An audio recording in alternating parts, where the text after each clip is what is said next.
नमस्कार, मैं हूं सुशील बहुगुणा। जिस तरह कोरोना से हालात बिगड़ रहे हैं उसे देखते हुए महाराष्ट्र में कल रात 8 बजे से अगले 15 दिन के लिए धारा 144 लागू कर दी गई है। महाराष्ट्र के मुख्यमंत्री उद्धव ठाकरे ने अब से थोड़ी देर पहले कहा कि राज्य में जो स्थिति है यह अभूतपूर्व है, ऐसी पहले कभी नहीं आई। इसके आगे संसाधन कम पड़ रहे हैं और केंद्र सरकार से राज्य सरकार ने मांग की है कि वो मदद करे, जैसे किसी बड़ी प्राकृतिक आपदा में मदद की जाती है।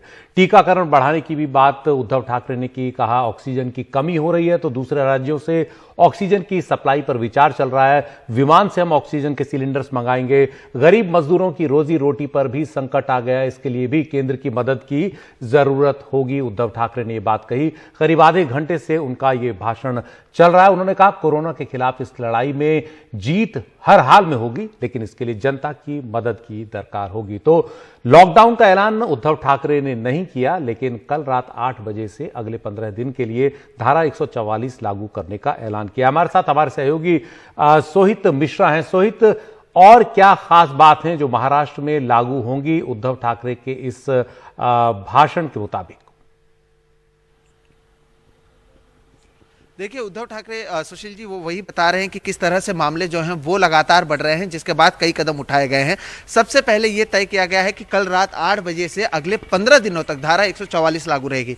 अब तक हो ये रहा था कि दिन में धारा 144 रहती थी, रात में नाइट कर्फ्यू रहता था, लेकिन अब कह रहे हैं कि कड़क धारा 144 लगाई जाएगी, यानी बिना कारण अगर कोई बाहर जाता है या दिखता है तो उस पर कार्रवाई की जाएगी।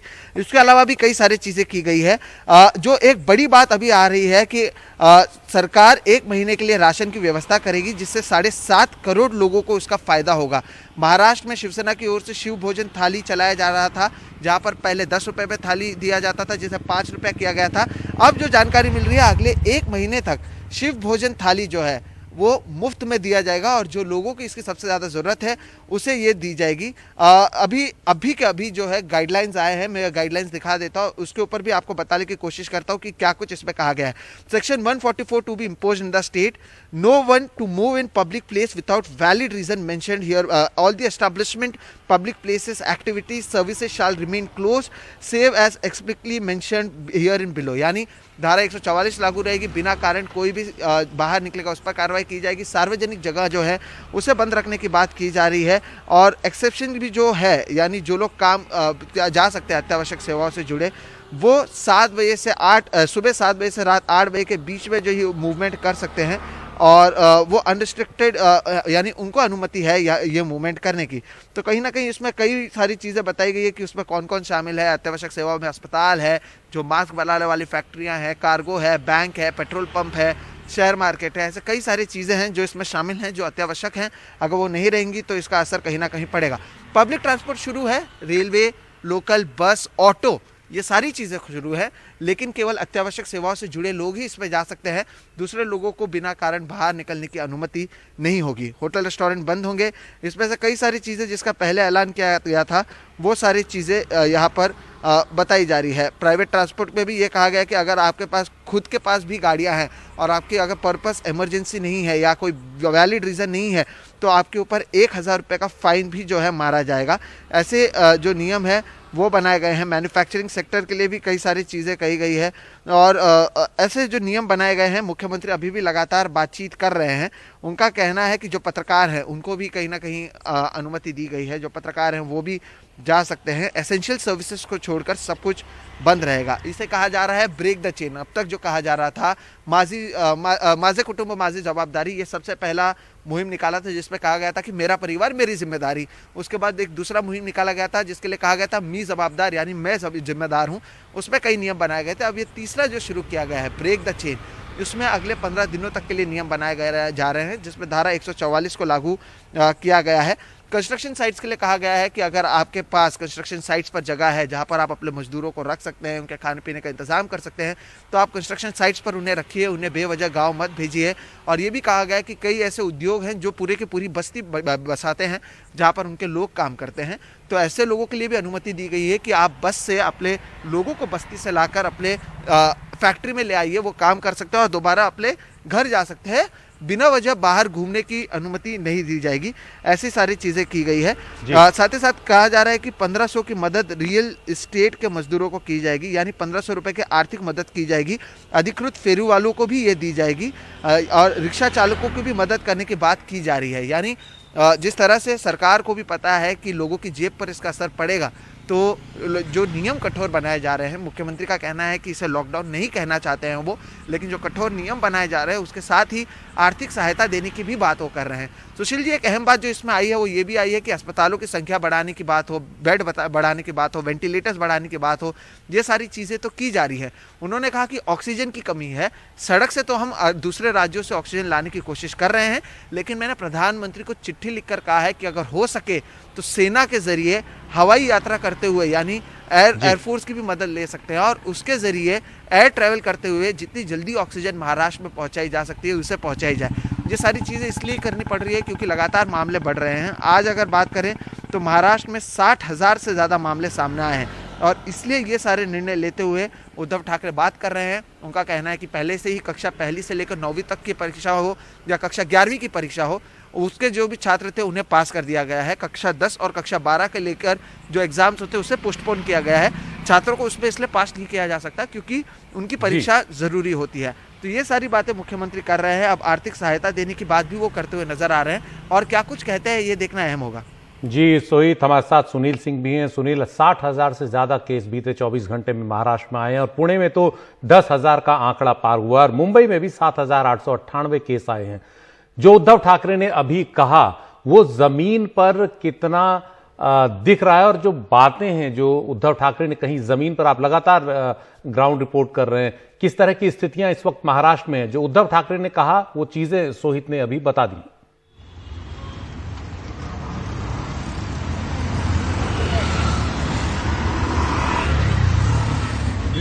मुख्यमंत्री उद्धव ठाकरे ने जो कही है और क्यों लॉकडाउन जरूरी है, हालांकि उन्होंने कर्फ्यू धारा 144 करने की बात कही है, वो साफ तौर से कि स्थिति बहुत भयावह है। जिस तरह का आज का आंकड़ा है तकरीबन 62,000 है पूरे महाराष्ट्र में, मुंबई में भी 8,000 के आसपास है। तो बहुत जरूरी है कि लॉकडाउन किया जाए, यानी कि ब्रेक द चेन, जो उनका उन्होंने एक शब्द दिया है, उस चेन को, कोरोना के चेन को ब्रेक करना बहुत जरूरी है। उसके लिए इस तरह की पाबंदी बहुत जरूरी है, ऐसा उनका मानना है।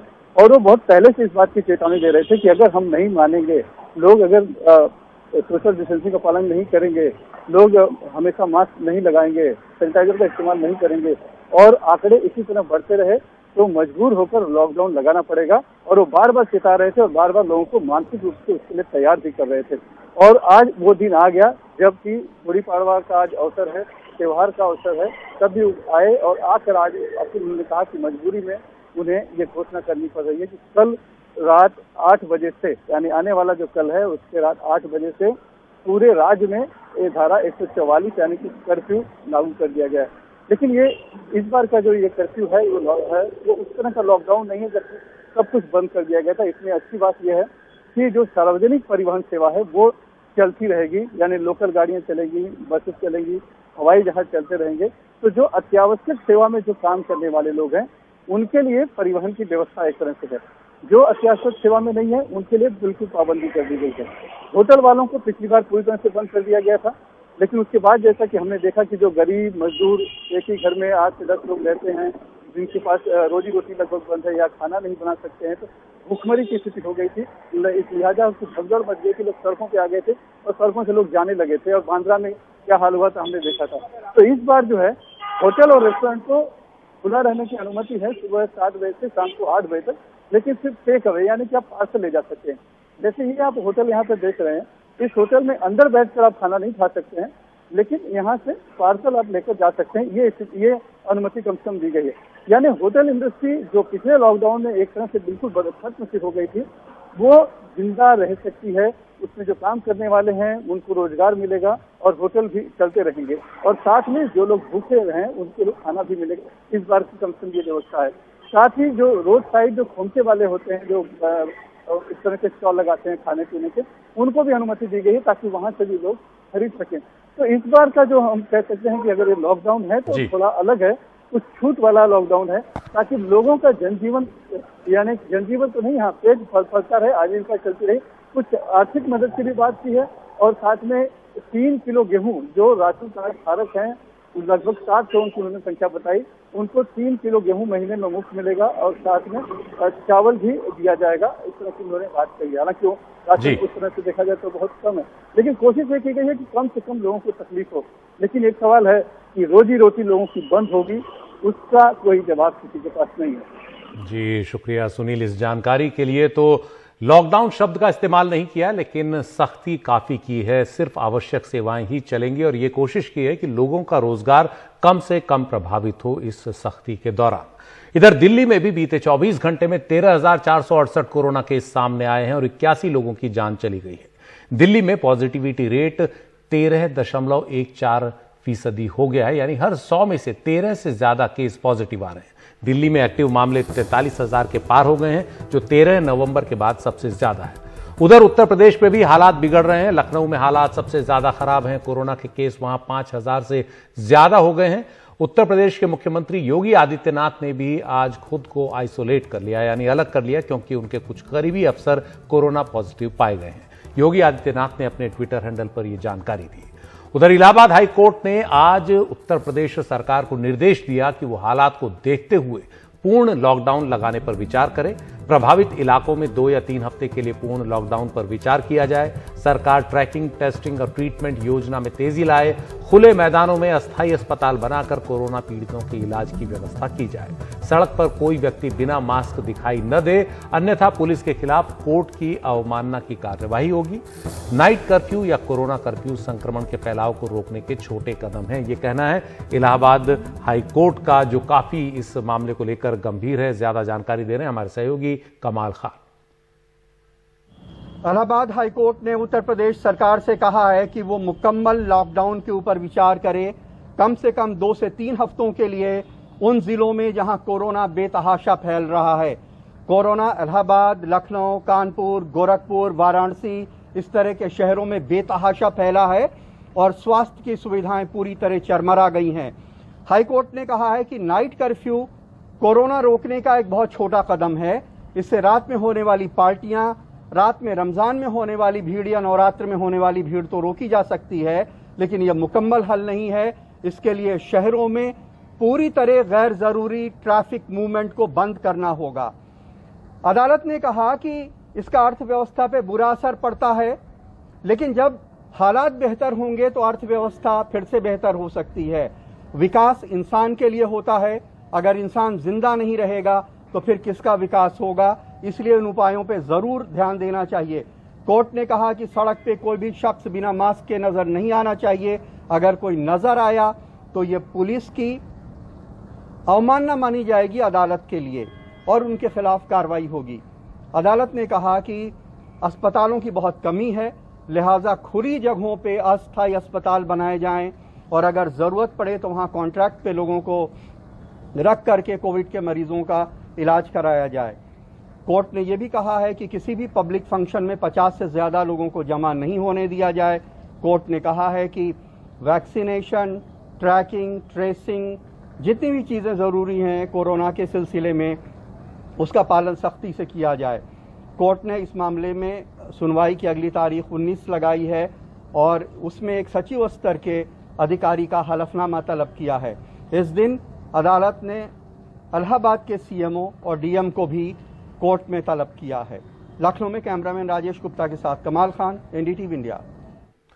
तो कोरोना संक्रमण का नया चरम क्या होगा, इस पर अब अटकलें लग रही हैं। क्या ये अगले कुछ दिनों में 24 घंटे में 2 लाख नए केस पार कर लेगा, या सरकार और हम सब मिलकर उससे पहले ही इस लहर को थाम पाएंगे, ये सवाल अहम है। इस बीच सरकार ने ऐलान किया है कि जल्द ही 3 और विदेशी टीके कोरोना टीकाकरण अभियान में शामिल हो सकते हैं।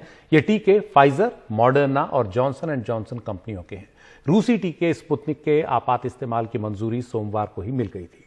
इस सिलसिले में national expert group on vaccine administration for कोविड-19 के सुझावों को भारत सरकार ने मान लिया है। इनके तहत भारत में विदेशी टीकों का आयात हो सकेगा। पहले 100 लोगों को टीका दिया जाएगा और 7 दिन तक उसका असर देखा जाएगा। और इस बीच ब्रिज ट्रायल भी साथ साथ चलता रहेगा। इस तरह भारत के पास अब कोरोना से लड़ने के लिए आधा दर्जन टीके हो जाएंगे। बाहर के जो विदेश में बने हुए वैक्सीन हैं, अगर उनको यूएस के रेगुलेटर ने, यूके के रेगुलेटर ने, ईयू के रेगुलेटर ने और जापान के रेगुलेटर ने अप्रूव किया है या डब्ल्यूएचओ की इमरजेंसी यूज ऑथराइजेशन लिस्ट में इंक्लूड हो गया है, देन दैट और those vaccines are approved for use in India. इस बीच कोरोना मरीजों के भारी बोझ के आगे अस्पतालों का ढांचा चरमराने की तस्वीरें और खबरें सामने आने लगी हैं। हम आपको तस्वीर दिखा रहे हैं अहमदाबाद सिविल अस्पताल के बाहर की। अस्पताल में जगह नहीं है, इसलिए मरीज बाहर एम्बुलेंस में ही भर्ती होने का इंतजार कर रहे हैं। आप देख सकते हैं कितनी एम्बुलेंस एक के बाद एक खड़ी हुई हैं और सब में मरीज हैं। 6 से 8 घंटे तक इंतजार करना पड़ रहा है मरीजों को यहाँ एम्बुलेंस में, क्योंकि अंदर बेड नहीं है। अहमदाबाद में काफी तेजी आई है कोरोना के केस में। शहर का जो सबसे बड़ा अस्पताल है, जो आपको दिख रहा है, 1200 बेड का है, लेकिन तब भी मरीजों की तादाद के आगे नाकाफी लग रहा है। इस हालत में पैरामेडिकल स्टाफ को कई मरीजों को एम्बुलेंसों में ही ऑक्सीजन और दवा देने को मजबूर होना पड़ रहा है। सरकारी आंकड़ों के मुताबिक सोमवार को गुजरात में कोरोना वायरस के 30,000 एक्टिव केस थे, जिनमें से अकेले 7,165 केस अहमदाबाद में। सोमवार को गुजरात में 6,021 नए केस सामने आए और 55 लोगों की कोरोना से मौत हुई। लेकिन एक शहर और एक बड़े अस्पताल का जो हाल है, उसे देखते हुए इन आंकड़ों पर यकीन करना मुश्किल लग रहा है। ऑल्ट न्यूज के प्रतीक सिन्हा ने गुजरात के संदेश टीवी का हवाला देते हुए ट्वीट किया कि अकेले अहमदाबाद सिविल अस्पताल से 17 घंटे के अंदर 63 शवों को शहर के अलग अलग क्रेमेटोरियम में भेजा गया। लेकिन यह स्पष्ट नहीं है कि इनमें से कितनों की जान कोरोना से गई। लेकिन आंकड़े चिंता तो पैदा कर ही रहे हैं। कोरोना से जान गंवाने वालों के अंतिम संस्कार के लिए भी इंतजाम अलग से करने पड़ रहे हैं और कई जगह इसके लिए इलेक्ट्रिक या गैस क्रीमेटोरियम इस्तेमाल किए जा रहे हैं। गुजरात के सूरत से आई ये तस्वीर देखिए। यहां पिछले कुछ दिनों में कोरोना से जान गंवाने वालों के इतने शव आए कि गैस भट्टियों के अंदर जिन लोहे के तख्तों पर यानी मेटल फ्रेम पर शवों को रखा जाता है, वो भी पिघलने लगे। ये स्थिति सूरत के एक नहीं 3 शमशान घाटों की है। इतने शव आ रहे हैं कि इन शव भट्टियों की मरम्मत का भी समय नहीं मिल पा रहा। ये तस्वीरें जो अब हम आपको दिखा रहे हैं, दिव्य भास्कर अखबार में छपी हैं। इनमें एक क्रीमेटोरियम की चिमनी भी पिघलती दिख रही है। इसे देखते हुए शमशान घाट मैनेजमेंट ने फैसला किया है कि गैस भट्टियों की मरम्मत के लिए समय मिल सके, इसलिए लकड़ी की चिताओं पर भी कोरोना से जान गंवाने वालों का अंतिम संस्कार किया जाएगा, उनकी संख्या बढ़ाई जाएगी। सूरत ही नहीं, बारडोली के शमशान गृहों में भी कुछ ऐसी ही स्थिति बताई जा रही है। तो सवाल यह उठ रहा है कि क्या राज्य सरकारें या स्थानीय प्रशासन कोरोना से मौत के आंकड़े छुपा रहे हैं? जो शमशान घाट में दिख रहा है और जो अस्पताल में दिख रहा है, उसमें काफी अंतर है। जो सरकार के आंकड़ों में दिख रहा है, उसमें काफी अंतर है।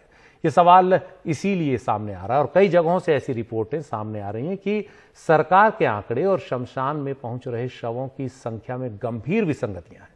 मध्य प्रदेश की राजधानी भोपाल में अकेले भदभदा विश्राम घाट पर, जो शमशान घाट है, वह सोमवार शाम 6 बजे तक ही 37 शवों का अंतिम संस्कार किया गया। 5 शवों को कब्रिस्तान में सुपुर्दे खाक किया गया। उधर राज्य सरकार की ओर से जारी मेडिकल बुलेटिन में 24 घंटे के अंदर पूरे राज्य में कोरोना से सिर्फ 37 लोगों की मौत होनी बताई गई। आंकड़ों में ये विसंगति क्यों है? क्या सरकार आंकड़ों में बाजीगरी कर अपनी जिम्मेदारी से बचने की कोशिश कर रही है? भोपाल से अनुराग द्वारी की रिपोर्ट। मध्य प्रदेश की राजधानी भोपाल का भदभदा विश्राम घाट, जहां सोमवार को 1-2 नहीं कोरोना मरीजों के 37 शव जले।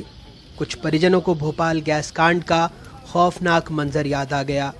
84 में गैस कांड के पीड़ित के बाद दूसरा वक्त है जो हमको देखना पड़ रहा है। उस समय मैं 9th क्लास में था। 9th क्लास के बाद आज 50 साल की एज में आज पहली बार मुझे दूसरा मंजर ही देखने को मिल रहा है। अभी तक यहाँ 30 से 40 लाशें जो जलाई जाती है, जो भी कोविड से रिलेटेड।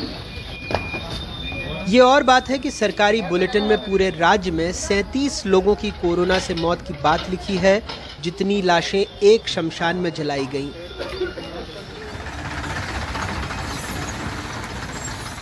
खैर, कोविड मरीजों के शव को नगर निगम की गाड़ी सीधे अस्पताल से विश्राम घाट के पिछले गेट पर लेकर आई।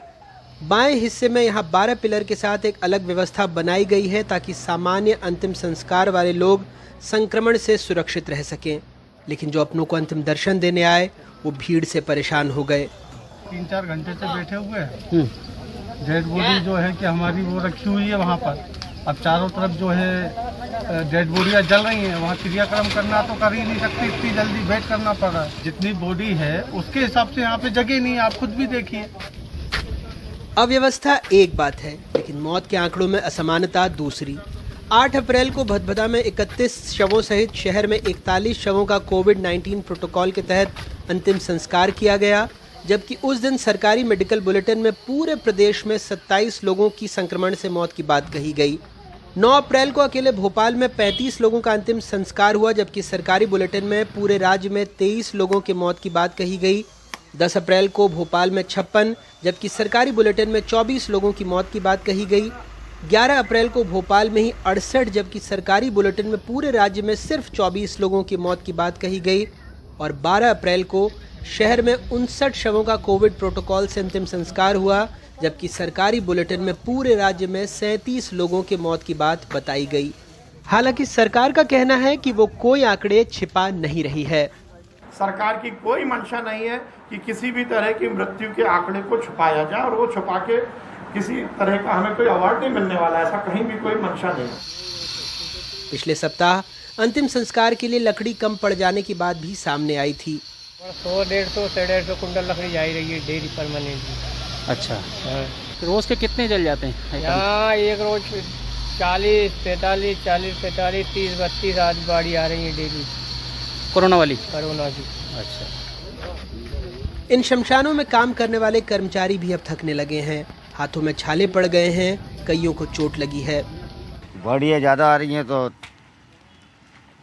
कुछ महसूस कमजोरी भी हो जाती है, थकान होती है। आपको भी डर है? हाँ? आपको भी डर लगता है? डर लगता था शुरू में, लग गई आदत तो अब करते रह जा रहे हैं। बॉडियों के साथ में पब्लिक ज़्यादा आ रही है, पब्लिक क्या थोड़ी कम आए तो थोड़ा आसानी रहती है। जब भीड़ भड़का हो जाता है, गर्मी इतनी तेज़ है किससे कहा नहीं जा सकता। बस पानी पे पानी पिए जाते हैं, खाने का टाइम ही नहीं मिल पाता। सरकारी आंकड़ों में बाजीगरी के बीच एक हकीकत यह है कि जलती चिताओं के बीच बेहद नज़दीक दूसरी चिताएं सजाई जा रही हैं। अंतिम संस्कार के लिए भी इंतज़ार करना पड़ रहा है, वो भी तब जब एक चिता ठंडी होने से पहले ही दूसरे शवों का अंतिम संस्कार किया जा रहा है। हालात इतने भयावह हैं। संवाददाता को किसी कहानी का किरदार नहीं होना चाहिए, लेकिन इसी शमशान में अक्टूबर के महीने में मैंने अपने ससुर जी को आखिरी विदाई दी थी। कोरोना की दूसरी लहर में इन चिताओं को देखकर भोपाल में कई लोगों को गैस त्रासदी का खौफनाक मंजर याद आ रहा है। हालात ऐसे हैं कि वैसे तो नियमानुसार दाह संस्कार के तीसरे दिन स्वजन अस्थियां लेने शमशान में आते हैं, लेकिन अब इतना वक्त भी नहीं है। लाशों की कतारें लगी हुई हैं, तो दूसरे दिन फावड़े से समेट कर ही लोग राख हटा देते हैं और कई जगहों पर पोटली में रखकर दूसरे दिन अस्थियां चुनने के लिए लटका देते हैं। भोपाल से कैमरा पर्सन रिजवान खान के साथ अनुराग द्वारी, एनडीटीवी इंडिया। यह ऐसा दुर्भाग्यपूर्ण समय है जब पूरी व्यवस्था एक बीमारी के बोझ से दोहरी हो रही है। सबसे ज्यादा दबाव मेडिकल जगत से जुड़े लोगों पर बढ़ा है, लेकिन ऐसे मुश्किल समय में इसका सामना तो शांति और धैर्य के साथ करना ही होगा, वरना ऐसी और भी तस्वीरें सामने आने लगेंगी। ये वीडियो मध्य प्रदेश के जबलपुर का है। यहाँ के VFJ अस्पताल में एक बुजुर्ग कोरोना की वैक्सीन लगवाने आए थे, लेकिन अस्पताल में मौजूद एक नर्स ने उनके साथ बदसलूकी की। किसी व्यक्ति ने पूरी घटना को अपने मोबाइल फोन पर रिकॉर्ड कर लिया। इस वीडियो के वायरल होने के बाद प्रशासन की नींद खुली और नर्स के खिलाफ कार्रवाई के आदेश दिए गए। फिलहाल नर्स को हटाकर उनके खिलाफ अनुशासनात्मक कार्रवाई शुरू कर दी गई। जबलपुर से एक और तस्वीर भी सामने आई और इस बार आरोप पुलिस पर लगा। यहां पुलिस खुलेआम एक कोरोना संक्रमित और एक स्वस्थ आरोपी को एक साथ हथकड़ी लगाकर पैदल ही जेल पहुंचाती नजर आई। इन दोनों को ही चोरी के आरोप में गिरफ्तार किया गया था। पेशी के दौरान एक आरोपी की रिपोर्ट पॉजिटिव आई। इसके बावजूद पुलिस को संक्रमित आरोपी को अलग गाड़ी में ले जाने की इजाजत नहीं मिली। पुलिस वालों ने खुद तो PPE किट पहन ली, लेकिन दोनों आरोपियों को पैदल ही जेल तक पहुंचाने के लिए निकल पड़ी। एक ही हथकड़ी से दोनों को बांधा गया। पुलिस अधिकारियों से जब इस बाबत सफाई मांगी गई तो वो गाड़ी खराब होने की बचकानी दलील देते नजर आए। हालात ये हो रहे हैं कि अब नाइट कर्फ्यू या वीकेंड लॉकडाउन का असर होता नहीं दिख रहा। अब तो पूरे लॉकडाउन का डर फिर गहराने लगा है। हालांकि महाराष्ट्र ने ऐसा नहीं किया, सबसे ज्यादा डर वहीं था।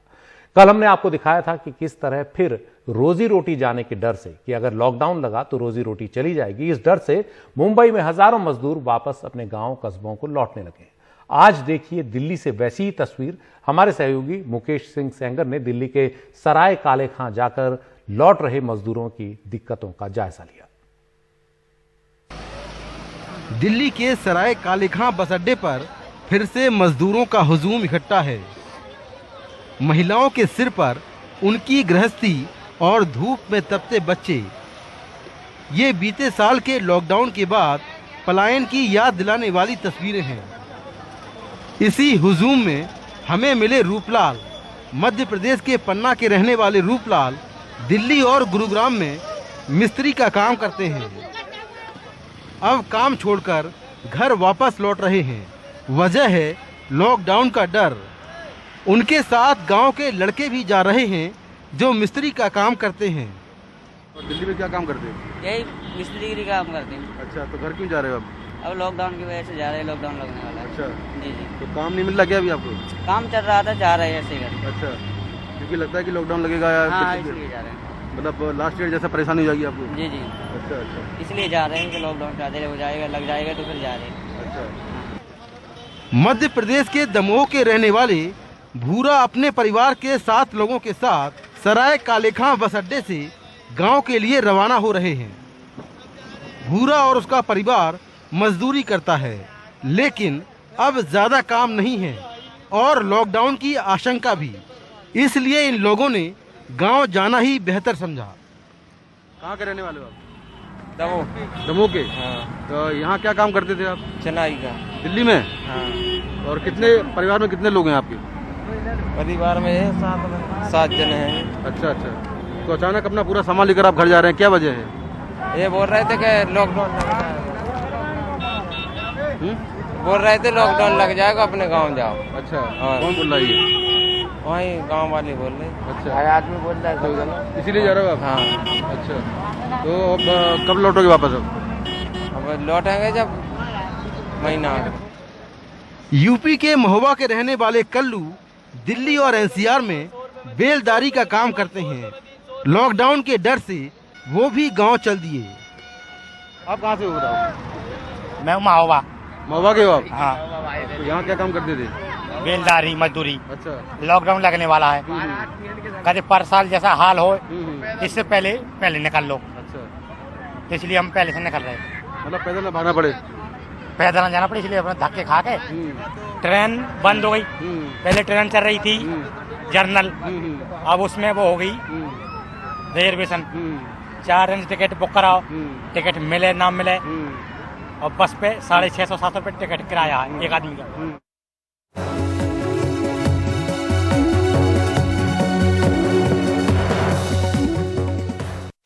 कोरोना के इस संकट के बीच एक बार फिर ये सवाल खड़ा हो गया है कि छात्रों की परीक्षाओं का क्या किया जाए। साल का ये वो समय आ गया है जब आमतौर पर बोर्ड की परीक्षाएं होती हैं या फिर कॉलेज यूनिवर्सिटी के इम्तिहान। दिल्ली के मुख्यमंत्री अरविंद केजरीवाल ने सीबीएसई से आग्रह किया है कि दिल्ली में कोरोना की लहर देखते हुए 10वीं और 12वीं बोर्ड के इम्तिहान रद्द कर दिए जाएं। अभी सीबीएसई के एग्जाम आने वाले हैं। 6 लाख बच्चे दिल्ली में सीबीएसई के एग्जाम में बैठेंगे। 1 लाख के करीब टीचर्स इसमें शामिल होंगे। ये बहुत बड़े हॉटस्पॉट्स बन सकते हैं। बहुत बड़े स्तर के ऊपर कोरोना फैल सकता है। बच्चों की ज़िंदगी, बच्चों की सेहत, बच्चों का स्वास्थ्य हमारे लिए बहुत ज़रूरी है। मेरी हाथ जोड़ के केंद्र सरकार से अपील है कि सीबीएसई के एग्ज़ाम्स को कैंसिल किया जाए और इसके एवज़ में कोई और तरीके निकाले जा सकते हैं, या तो ऑनलाइन का कोई तरीका या इंटरनल असेसमेंट करके उसके बेसिस के ऊपर इस बार बच्चों को पास किया जा सकता है। लेकिन सीबीएसई के एग्ज़ाम कैंसिल करने बहुत ज़रूरी हैं।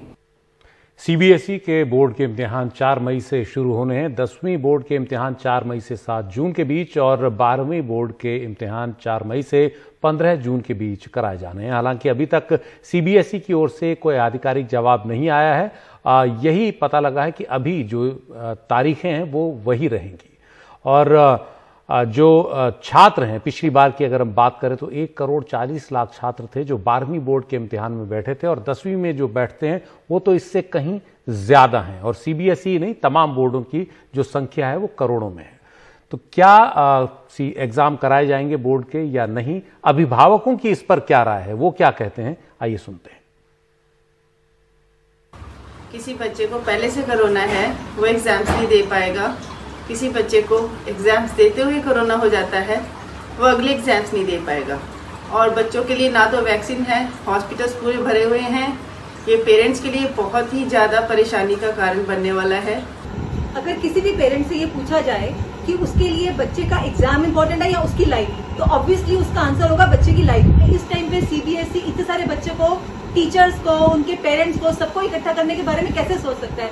अगर किसी बच्चे को फर्स्ट एग्जाम में कोविड हो गया तो उसके बाकी एग्जाम्स का क्या होगा? अगर हमारे बच्चों को किसी एक को भी कोई एक पेपर देने के बाद कोविड हो जाता है तो उसकी रिस्पॉन्सिबिलिटी क्या सीबीएसई बोर्ड लेने के लिए तैयार है? शादियों में तो उन्होंने 100 बंदे कर दिए, 50 बंदे कर दिए, और हमारे ऊपर प्रेशर बना रहा है। हमारे बच्चों को इतना इस टाइम पे वो प्रेशर बनाया जा रहा है कि बोर्ड के पेपर दें। मेरी बेटी सीबीएसई बोर्ड से 10th क्लास में है। मैं चाहती हूँ कि सरकार इस कोरोना के प्रकोप को देखते हुए बोर्ड की परीक्षाएं रद्द कर दी जाए और बच्चों को अगली क्लास में प्रमोट किया जाए। तो बोर्ड की परीक्षाओं को कैंसिल करके इंटरनल असेसमेंट के द्वारा बच्चों को प्रमोट क्यों नहीं किया जा रहा है? एज अ पेरेंट मैं चाहूंगी कि हमारे बच्चों के बोर्ड एग्जाम कैंसिल नहीं होने चाहिए, क्योंकि उन्होंने पूरे साल जो मेहनत की है, उनकी टीचर्स ने उनके साथ जो मेहनत की है, उसका अच्छा परिणाम उन लोगों को मिलना चाहिए।